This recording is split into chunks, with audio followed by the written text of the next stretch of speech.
చేశాడంటే మరి కుష్టి రోగముతో ఉన్న నయమాను దగ్గరికి వెళ్ళాల, అతని మీద చేతులు ఉంచలా, అతనికి ప్రార్థన చేయలా. ఏం పలికాడంటే ఒక నోటి మాటే పలికాడు. దేవుని నామానికి మహిమ కలుగును గాక.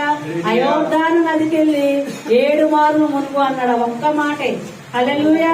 మరి ఆ నయమానికి కోపం వచ్చింది. ఆయన ఎగలేని పరిస్థితిలో ఉన్నప్పుడు తన దాసుడు ఏం చేశాడంటే, అయ్యా అది కాకుండా ఇంకా ఏదైనా నిన్ను చేయమంటే నువ్వు చేసేవాడు కదా. ఆయన 7 మార్లు మునగమన్నాడు. అంతే కదా, ఒక్కసారి చూడని చెప్పినప్పుడు తన మాట చొప్పున ఏం చేశాడు, 7 మార్లు మునిగి ఉన్నాడు. దేవుని నామానికి మహిమ కలుగును గాక. ఎప్పుడైతే 7 మార్లు మునిగాడో ఆయనకి సంపూర్ణ స్వస్థత వచ్చింది. హల్లెలూయా. తన దేహం అంతా కూడా పసి పిల్లల దేహము వలె మార్చబడింది. దేవుని నామానికి మహిమ కలుగును గాక. ఆ ప్రవక్త చెప్పాడు, తన నోటి మాట పలికాడు, అంతే, ఏమి కూడా చేయలేదు. ఈ రోజున దైవజనులకు అటువంటి శక్తి ఉంది, మరి ప్రవక్తలకి అటువంటి శక్తి ఉంది. ఎందుకంటే వాళ్ళు నోటితో